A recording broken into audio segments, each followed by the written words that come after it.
Happy birthday, sis! Thank you! Happy birthday to you. Happy birthday to you.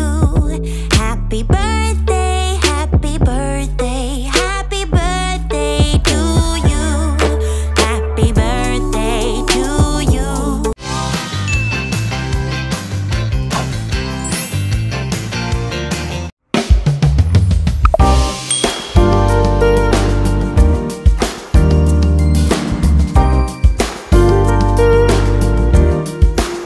Hi, Kablabs! Siomay! Yan. Birthday po ni Sis Eileen. Kaya gumawa tayo ng pork siomay. Then ito po yung magiging sausawan. Meron po itong kasamang garlic. Yan. There is only one of you, only one of me. There's a million of those who won't let us be. But they're not gonna see me bleed. Cause baby, I got you, you, you, you. I've been beaten to the ground, dragged across the dirt. I've been scared. Isay! Where daddy? To live, cause some people never learn. But they're not gonna Hello. watch me burn. Cause baby, I got you. Happy birthday to... Nepalis daw. Oh, happy birthday, Sis! Amoy prito ako. Ma, nandiyan na kayo? Hi! Take me down. Ooh, Hi! I'm not afraid. Ang atin nyo! I'm not afraid to love. I'm not afraid. One, two, three.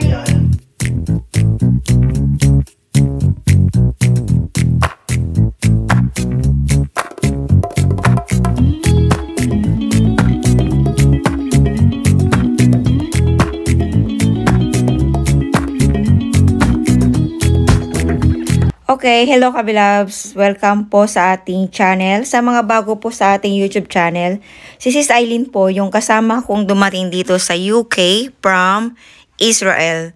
So this is the first time na nagkasama kami mga Pilipina kasi 4 lang po kaming Pinay sa aming work. Eileen, pwede ka lang gumawa ng ano, online karinderya. May talent, may talent. Yun na lang, gawin mo part-time mo. Basta naghanap ka pa. Ganon? No! Tapos order kami. Tamad magluto. Tamad magluto. Order na lang. Parang sa Israel din, no? Oo, ganun eh. Kasi lang ganun. Ay kayo. Dito ako sa kaliwa. Anin. Kakaliwa. Hindi po ko nagtatanghali na ito ganito kumain. Birthday. Reserve ba? Reserve. Sa amin yata, susunod, no? October pa ako?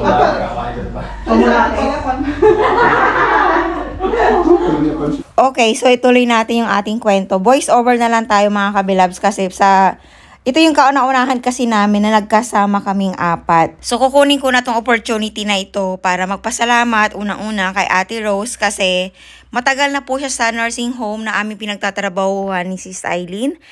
Kung di po ako nagkakamali, nasa 14 years na po siya doon. Kaya naging smooth po yung pag-uumpisa namin. Sobrang ang bait kasi ni Ate Rose, yung hindi mo mararamdaman na iba ka sa kanya, iba ka sa kanila, naiiba ka sa kanya na kesyo matagal na siya dito. As in, wala po kayong masasabi sa kanya. Ano po kasi niya, yung humble and napakabait po niya. Hindi mo mararamdaman na iba yung level niya sa amin kasi nurse po siya and kami po ay mga caregiver. Ayun, and ayan, dumating na po si Ira, ang anak ni Sis Eileen, napakagalang na bata.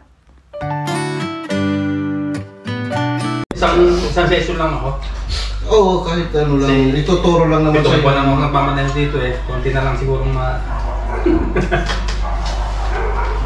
Ba't hindi mo naisipang mag-bus driver, kuya? Magano? Bus driver. Bus driver? Naisip mo rin, mami. Iba yun eh. Ay, ba? Dapat instant man ka.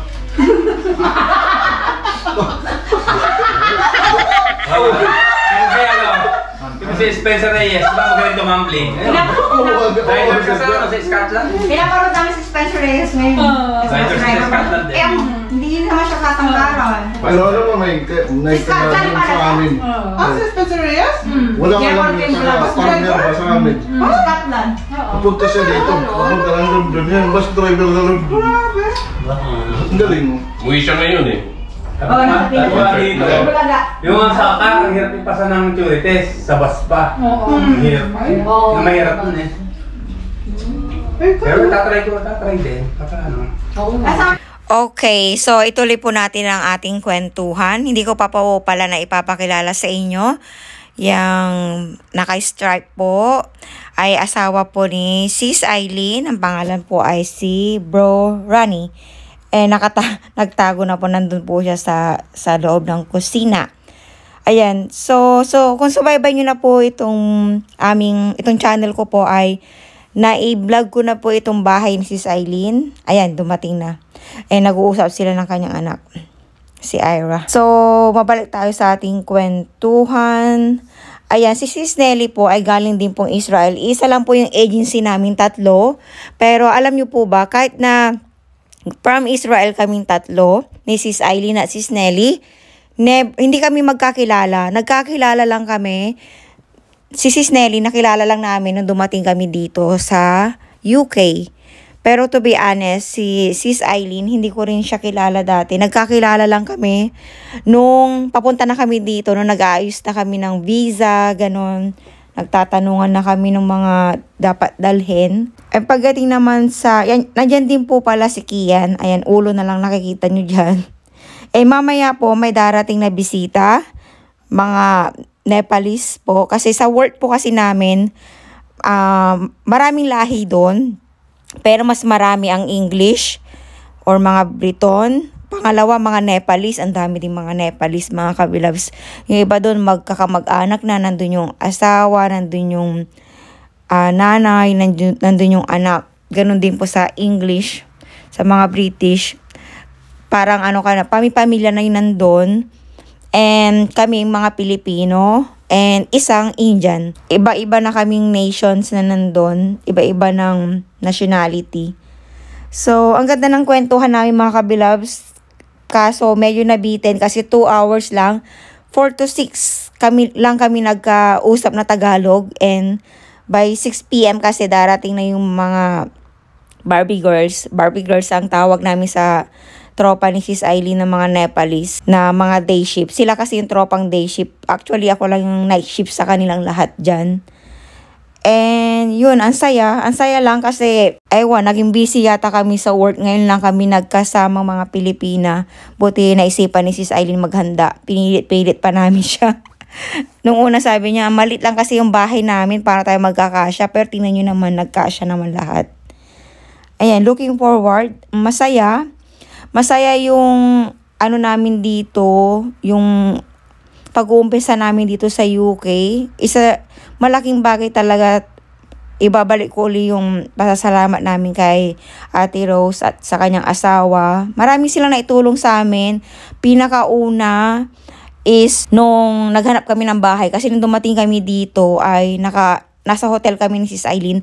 Mahirap po kasing kumuha ng bahay dito kung hindi ka pa settled or wala ka dito sa UK. So, si Ate Rose ang naghanap ng aming parang, tawag doon, boarding house or shared house. Siya yung nakipag-negotiate and so, nung dumating kami dito, tinignan na lang namin ni Sis Eileen yung bahay. And aside from that, di ba si Ate Rose ay hatid sundo ni Kuya? So, nakikisabay din kami pagpasok at pauwi kapag may pasok si Ate Rose. So, ang laking bagay kasi medyo malayo yung work po kasi namin sa kaya ng bus. Ayan. Thank you, Ate Rose. Few inches later. Ito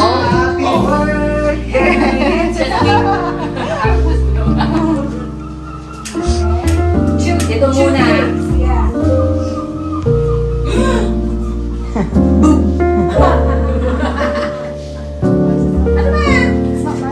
Takot ka na naman eh. Happy birthday to you.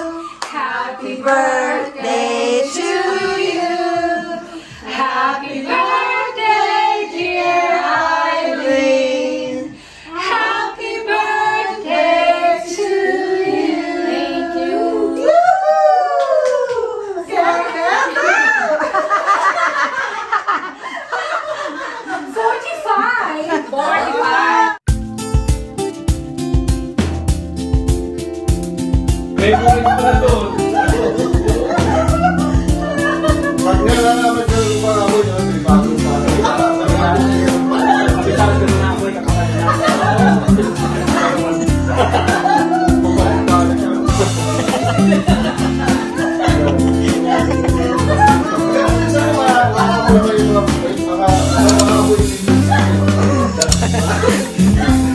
pwede kayo sa tapo.